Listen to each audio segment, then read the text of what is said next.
दोस्तों प्रदीप गिरी एकेडमी इस चैनल में आपका बहुत बहुत स्वागत है। आज हम मैट्राइसिस में रैंक ऑफ मैट्रिक्स में नेक्स्ट पार्ट देखने जा रहे हैं दोस्तों, इकोलॉन फॉर्म। रैंक ऑफ मैट्रिक्स के दो पार्ट होते हैं, एक नॉर्मल फॉर्म और इकोलॉन फॉर्म। सर दोनों में से इंपॉर्टेंट कौन सा है? नॉर्मल फॉर्म बहुत ज्यादा इंपॉर्टेंट है। इकोलॉन फॉर्म के बारे में जस्ट आपको आइडिया होना चाहिए, क्योंकि इकोलॉन फॉर्म का आगे यूज होने वाला है, तो बस इसके बारे में आपको आइडिया होना चाहिए। पर मोस्टली जो क्वेश्चन है दोस्तों, लगभग सभी यूनिवर्सिटी में नॉर्मल फॉर्म पे पूछा जाता है, बट कोई कोई यूनिवर्सिटीज है जो इकोलॉन फॉर्म को भी बहुत ज्यादा वैल्यू देते हैं। तो इकोलॉन फॉर्म आपको पता तो होना चाहिए। अब देखो दोस्तों, इंजीनियरिंग का मतलब क्या होता है कि आपको ओवरऑल सिलेबस के बारे में बहुत अच्छा नॉलेज होना चाहिए। अब दोस्तों, अगर आप बहुत ही अच्छे से अपनी चीजों को कवर करना चाहते हो और भी अच्छे तरीके से, तो आप कोर्सेज वाइज, अपने सिलेबस वाइज आप मेरे एप्लीकेशन से जुड़ सकते हो, प्रदीप गिरी एकेडमी। सबसे पहली चीज, इकोलॉन फॉर्म में हम ओनली रो ट्रांसफॉर्मेशन अप्लाई करेंगे। ओनली रो ट्रांसफॉर्मेशन मतलब इसके अंदर हम कॉलम नहीं यूज करेंगे। जैसे अगर आप ध्यान से देखोगे तो हमने नॉर्मल फॉर्म में रो ट्रांसफॉर्मेशन, कॉलम ट्रांसफॉर्मेशन, रो ट्रांसफॉर्मेशन, कॉलम ट्रांसफॉर्मेशन ऐसे अप्लाई किया था, बट यहां पे ऐसा कुछ नहीं है। एक और चीज दोस्तों, आपको यह पता होना चाहिए कि अगर कभी भी, जैसे आप कोई भी सम सॉल्व कर रहे हो, जैसा ये सम है, ये मैट्रिक्स है 0 5 4 3 2 1 1 4 3। हमेशा याद रखना, ये देखो, ये दोस्तों इसको हम फर्स्ट रो बोलते हैं। फर्स्ट रो का जो फर्स्ट एलिमेंट है ना दोस्तों, वो नॉन जीरो होना चाहिए। ये ध्यान रखना, क्या होना चाहिए दोस्तों? Non zero.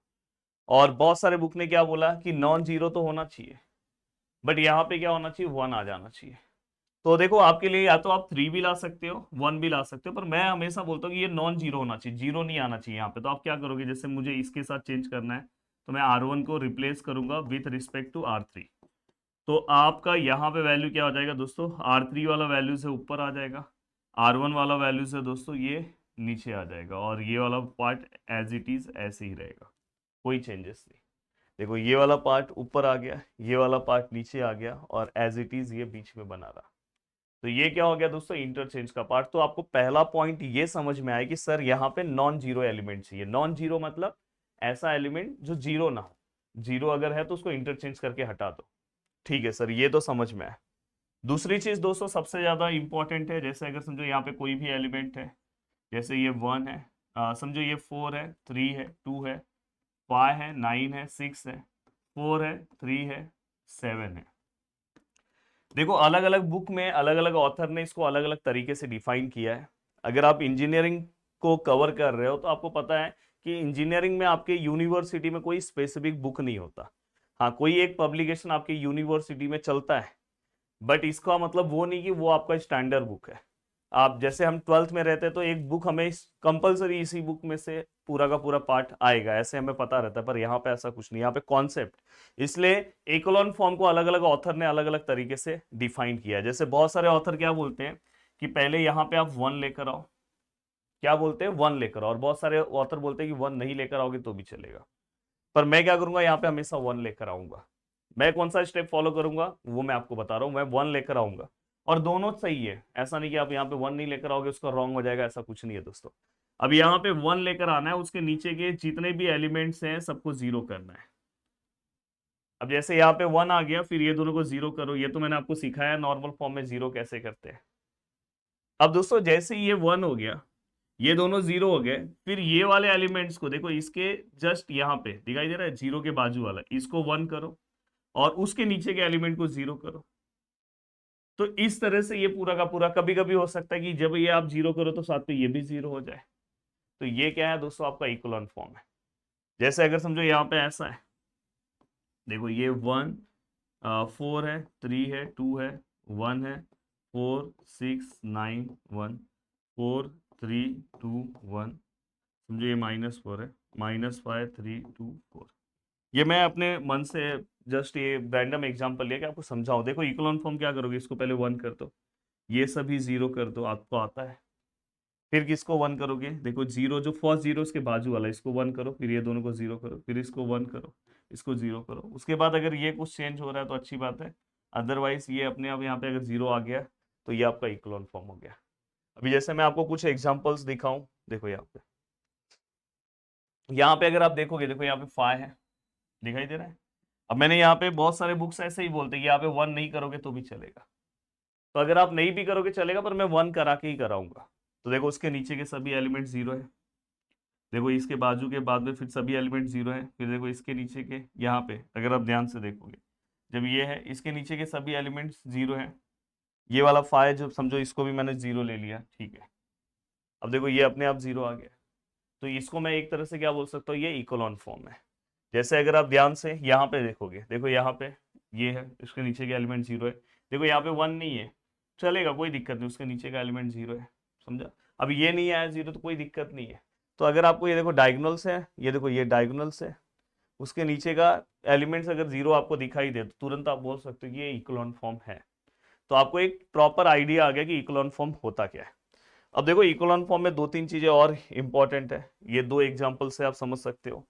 इकोलॉन फॉर्म में जो मैक्सिमम 0 है वो हमेशा दोस्तों बॉटम पे आता है, बॉटम पे मतलब हमेशा जो मैक्सिमम 0 है, जैसे अगर मैं ध्यान से बात करूं, इसमें मैक्सिमम 0 कहाँ पे है दोस्तों, देखो ये 4 0 है, इसमें 2 0 है, तो 4 0 वाला पार्ट नीचे आ जाएगा और ये वाला पार्ट दोस्तों ऊपर आ जाएगा, और ये वाला तो नंबर ऐसे ही रहेगा। तो हमेशा जो सबसे ज्यादा 0 है नीचे आएगा, फिर उससे कम वाला उसके ऊपर, फिर उससे कम वाला उसके ऊपर, तो ये इकोलॉन फॉर्म है।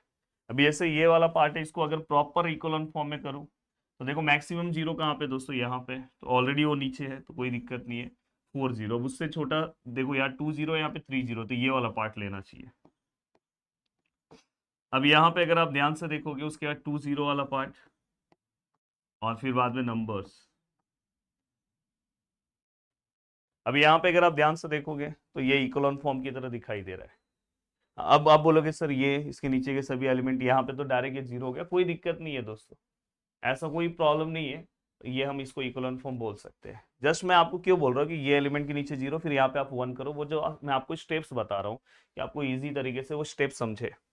अब देखो दोस्तों यहाँ पे जैसे मैं एक एग्जांपल लेता हूँ, अब यहाँ पे आपको जस्ट मैं बता रहा हूँ इकोलॉन फॉर्म, तो अब आपको थोड़ा बहुत समझ में आ गया है। अब यहाँ पे आपको रैंक ऑफ मैट्रिक्स पता होना चाहिए, जो मैंने इसके पहले वाले लेक्चर्स में भी बताया है। जैसे अगर मैं इसकी बात करूँ तो रैंक ऑफ मैट्रिक्स कितना आएगा दोस्तों, रैंक कितना आएगा, तो अगर आप ध्यान से बोलोगे तो बोलोगे सर यहाँ पे देखो ये रो में एलिमेंट्स है, इस रो में भी कुछ ना कुछ एलिमेंट्स है, इसमें एक भी नहीं है, तो कितने रो में एलिमेंट्स है, इसमें और इसमें, मतलब 2 रो में, इसलिए number of rank of matrix is 2। Rank of matrix is what, क्या आएगा भाई, इसमें एलिमेंट्स है और लास्ट वाले में देखो एलिमेंट्स है, इसमें नहीं है, तो 2 आएगा। मैं चाहता हूं कि इसका आप रैंक ऑफ मैट्रिक्स बताओ, कमेंट करके हर बच्चा इसका रैंक ऑफ मैट्रिक्स, वो टाइम के साथ आप बताते हो ना, इतने टाइम पे सर आपने पूछा तो बताते हो ना, प्लीज आप बताओ मुझे। अब मैं आगे की ओर बढ़ रहा हूं, अब मैं क्वेश्चन सॉल्व करने की कोशिश करूंगा और बहुत ही अच्छे से आगे का पार्ट अगर मैं क्वेश्चन वाइज सॉल्व करूं तो देखो यहाँ पे ये एक सेकंड, अब यहाँ पे ये क्वेश्चन आपकी स्क्रीन पे दिखाई दे रहा है और इसको मैं कोशिश करूंगा कि बहुत अच्छे तरीके से सॉल्व करूं, और बेस मेरा वही रहेगा, same basic steps, reduce the matrix echelon form, हमें इसको क्या करना है, इकोलॉन फॉर्म में कन्वर्ट करना है, और मैं रैंक ऑफ मैट्रिक्स भी बता दूंगा साथ में। तो बस इन्होंने यहाँ पे तो मुझे बस बोला है कि इसको इकोलॉन फॉर्म में कन्वर्ट करो। देखो ये मेरा मैट्रिक्स है, ये 1 है, ये 2 है, 1 है, 3 है, 3 है, 4 है, -3 है, -1 है, -1 है, 0 है, 5 है, 7 है, ठीक है, 1 2 1 3 3 4 -3 -1 -1 0 5 7, ठीक है। अब यहाँ तक का पार्ट होने के बाद मेरा देखो सबसे पहला एम क्या है, इसको 1 करना है, सर पहले से ही आ गया है। दूसरा एम मेरा क्या रहता है दोस्तों, इस 1 के नीचे के एलिमेंट को 0 करना है, मतलब इसको 0 करना है R2 को, विथ रेफरेंस टू R1, यहाँ 3 है, 3 का अपोजिट क्या आएगा, -3, किसको 0 करना है दोस्तों, R3 को, विथ रेफरेंस ऑफ R1, और यहाँ पे 1 है, 1 का अपोजिट क्या आएगा दोस्तों, -1 का अपोजिट क्या आएगा दोस्तों, +1। ये मैंने आपको इसके पहले वाले लेक्चर्स में बताया है, इसलिए कोई भी बच्चा डायरेक्ट इकोलॉन फॉर्म का ये लेक्चर ना देखे, इसके पहले वाला लेक्चर अगर आप देख लोगे ना नॉर्मल फॉर्म वाला, तो ये वाला पार्ट और अच्छे से समझेगा। फिर भी मैं आपको बता दूं, देखो ये सेकेंड रो में इसको चेंज करना है, रेफरेंस हम हमेशा इसका लेंगे फर्स्ट रो का, यहाँ पे 3 है तो अपोजिट -3, ये देखो ये थर्ड रो में है, रेफरेंस इसका लेंगे, यहाँ पे -1 है, उसका अपोजिट क्या आएगा, +1। अब देखो दोस्तों ये जो पीछे लिखा है R1 वो कभी चेंज नहीं होगा, वो एज इट इज रहेगा, ये दोनों जीरो आएंगे क्योंकि हमने फॉर्मूला अप्लाई किया। बाकी के वैल्यूज को आपको विद द हेल्प ऑफ कैलसी आपको सॉल्व करना चाहिए। अभी जैसे मैं अगर सॉल्व करूं, जैसे मुझे ये फाइंड आउट करना है, तो देखो ये सेकेंड रो के सभी वैल्यूज सेकेंड रो वाले फॉर्मूले से आएंगे। अब यहाँ पे अगर देखो R2 का आंसर कितना है दोस्तों, तो ये सॉल्व करना है तो इसमें देखो, ये सॉल्व करना है तो इसमें, ये सॉल्व करना है तो इसमें। R2 इसमें कितना है दोस्तों 4 माइनस 3, एक सेकेंड ना 3। R1 कितना है दोस्तों 2। देखो R2 4 है, 3, तो यहाँ पे फाइनली आंसर कितना है दोस्तों -2। अगर मैं इसको सॉल्व करूँ तो देखो यही वाला सेम फॉर्मूला है, यहाँ पे R2 का वैल्यू कितना है -3, R1 कितना है दोस्तों 1, तो ये कितना है दोस्तों -6। R2 का वैल्यू कितना है दोस्तों -1, -3, R1 का वैल्यू कितना है दोस्तों 3, तो ये कितना है दोस्तों -10। अब यहाँ पे अगर मैं लास्ट वाला सॉल्व करूँ R3 प्लस R1, देखो R3 है plus R1, 0 plus 2 2, 5 plus 1 6, 7 plus 3 10 हो गया। अब यहाँ पे यहाँ तक का पार्ट कंप्लीट होने के बाद अब हम क्या करेंगे दोस्तों, ध्यान से देखना दोस्तों।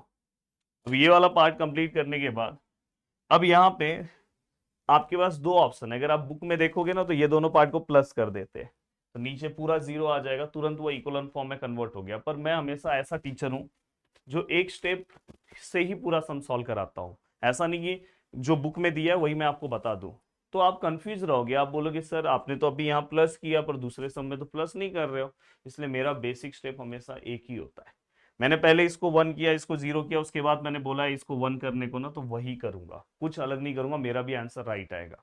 तो देखो मैं यहाँ पे क्या करूंगा, इसलिए मेरे लेक्चर को सभी लोग पसंद करते हैं, R2 डिवाइड बाय -2। अब यहाँ पे सेकेंड रो को -2 से आपको डिवाइड करना है, तो यहाँ पे क्या आएगा दोस्तों, देखो ए बीच से इक्वल टू, क्या चेंजेस आपको दिखाई देगा प्लीज ध्यान से देखना। ये देखो ये 1 है, ये 2 है, ये 1 है और ये 3 है। अब यहाँ पे अगर मैं ध्यान से देखूं, सेकेंड रो को -2 से डिवाइड करूं तो ये 0 का 0 ही आएगा। ये क्या हो जाएगा दोस्तों 1, ये क्या हो जाएगा दोस्तों 3 और ये क्या हो जाएगा दोस्तों 5। तो हमने इसको -2 से डिवाइड कर दिया। अब यहाँ पे क्या है दोस्तों, ये 0 है, ये 2 है, ये 6 है और ये 10 है, कोई चेंजेस नहीं। उसके बाद मैं क्या बोलता हूँ, अगर आपने इसको 1 बनाया तो इसके नीचे का एलिमेंट 0 होना चाहिए। कैसे करेंगे दोस्तों, इसमें बस रो आएगा तो किसको चेंज करना है, R3 को, विथ रेफरेंस टू इस बार R2 लेना है और +2 का अपोजिट क्या आएगा दोस्तों -2। अब मैं यहाँ पे अगर सॉल्व करने की कोशिश करूँ तो ये क्या आएगा दोस्तों, ये देखो अब किस तरह से ये सॉल्व होगा, प्लीज यहाँ पे ध्यान से देखना है आपको। ये देखो यहाँ पे ये क्या आएगा, प्लीज यहाँ पे अच्छे से देखो। यहाँ पे क्या आएगा दोस्तों, ये 1 है, ये 2 है, ये 1 है और ये 3 है। ये क्या है 0 है, ये 1 है, ये 3 है, ये 5 है। जो चेंज नहीं होगा, R2 चेंज नहीं होगा, R1 भी चेंज नहीं होगा। चेंज कौन होगा दोस्तों, R3। यहाँ पे 0 है, ये फॉर्मूला अप्लाई कर रहे हैं, यहाँ पे भी 0 आएगा। ठीक है, अब हमें क्या करना है दोस्तों, ये दो वैल्यूज सॉल्व करना है, तो विद द हेल्प ऑफ कैल्सी हम सॉल्व करेंगे। द वैल्यू ऑफ R3 यहाँ पे कितना है दोस्तों 6 है, -2। R2 का वैल्यू कितना है दोस्तों 3, डायरेक्टली यहाँ पे 0 आया। अब यहाँ पे अगर मैं देखूँ तो ये कितना है दोस्तों 10 -2, वैल्यू ऑफ R2 कितना है दोस्तों 5, तो डायरेक्ट यहाँ पे क्या है दोस्तों 0।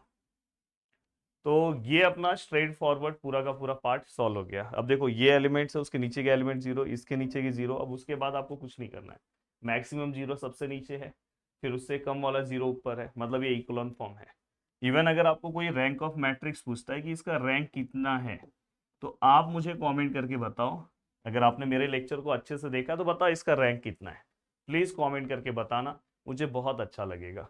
ये मैं सबसे इजी आपको इक्वलन फॉर्म बता रहा हूं दोस्तों। एक और, अब देखो यहाँ पे भी इक्वलन फॉर्म, ये वाला भी सम।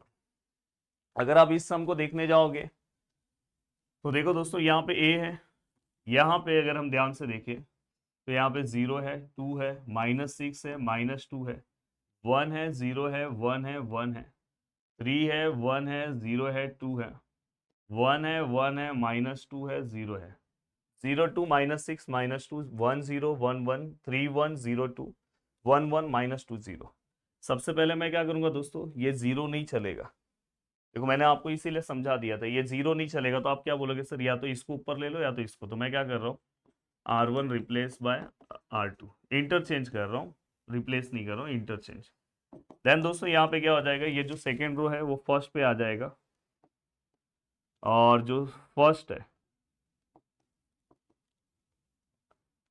3 1 0 2 1 1 -2 0,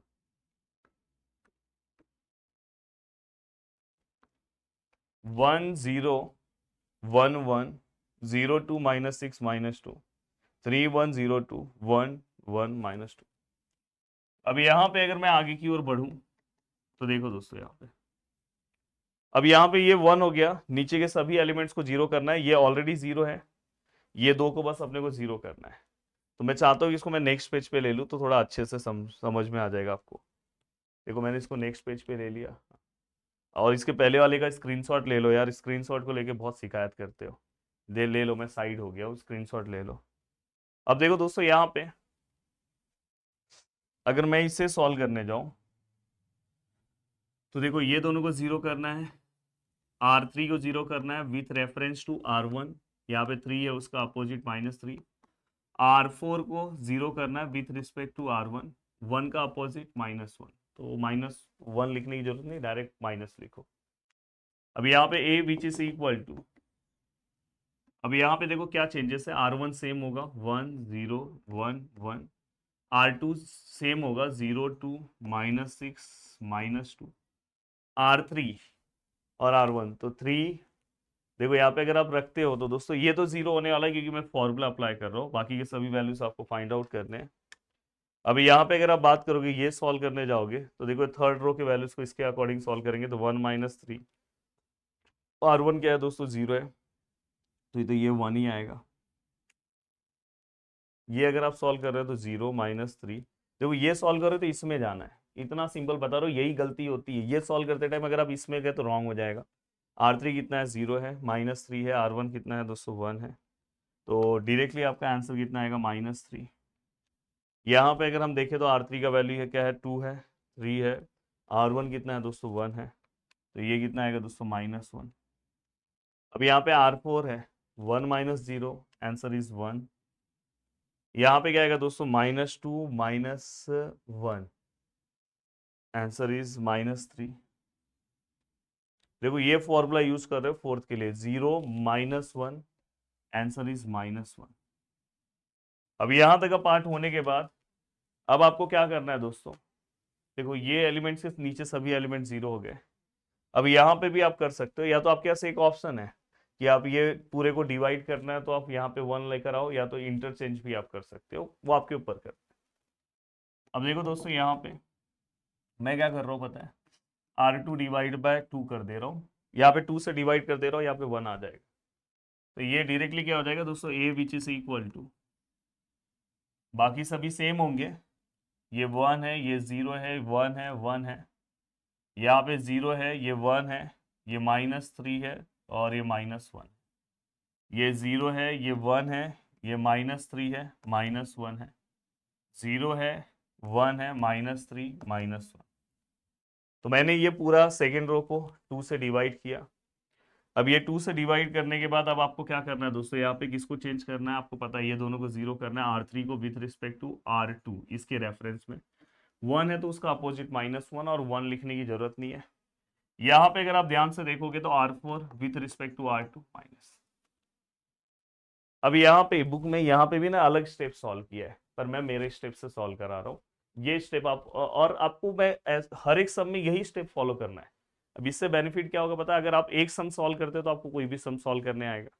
वही अगर आप बुक में देखोगे तो उन्होंने ना इसको डायरेक्ट यहाँ पे 0 बताया, इसके रेफरेंस से इसको 2 ऐसे ही रखा है। तो मैं हमेशा मेरा स्टेप फॉलो करता हूँ, इसलिए प्लीज आप एक ही स्टेप फॉलो करो, जिससे आप आराम से, और मार्क्स सभी को मिलेगा, बिल्कुल टेंशन नहीं लेना। और अगर आपको ऐसा कभी कुछ कंफ्यूजन हो तो पहले आप मेरे बारे में सर्च कर लो भाई, मैं जो टीचर हूँ, किस लेवल का टीचर हूँ, आप सर्च कर लो। तो मैं इसलिए बोल रहा हूँ कि आप ये स्टेप फॉलो कर सकते हो। 1 0 1 1 चेंजेस कहाँ पे होगा दोस्तों, R2 में पीछे, वो भी चेंज नहीं होगा, 0 1 -3 -1। ये दोनों तो जीरो है, और ये फॉर्मूला वाइज ये दोनों जीरो आएंगे। रिमेनिंग पार्ट आपको सॉल्व करना है। अब देखो सॉल्व भी बहुत इजी हो जाएगा। R3 माइनस R2, R3 ये क्या है दोस्तों -3, माइनस R2 का वैल्यू क्या है दोस्तों -3, तो डायरेक्ट जीरो आएगा दोस्तों, सेम वैल्यूज है। R3 देखो -1 सेम जीरो आएगा। R4 R2 ये देखो ये सेम है तो जीरो आएगा, इसमें से सेम माइनस करोगे तो ये भी जीरो आएगा। हो गया ना इक्वल फॉर्म। मैक्सिमम जीरो सबसे नीचे है, फिर से वही मैक्सिमम जीरो है, फिर मिनिमम। बताओ रैंक ऑफ मैट्रिक्स कितना आएगा दोस्तों। देखो इसमें एलिमेंट्स है, इसमें एलिमेंट्स है, तो यहाँ पे रैंक कितना आएगा मैं बता रहा हूँ, रैंक यहाँ पे आएगा 2। उम्मीद कर रहा हूँ कि पूरा का पूरा वीडियो आपको बहुत अच्छा लगा होगा। वीडियो को देखने के लिए दिल से thanks, thank you so much दोस्तों। मिलते हैं नेक्स्ट वीडियो में। बाय बाय, टेक केयर, जय हिंद दोस्तों।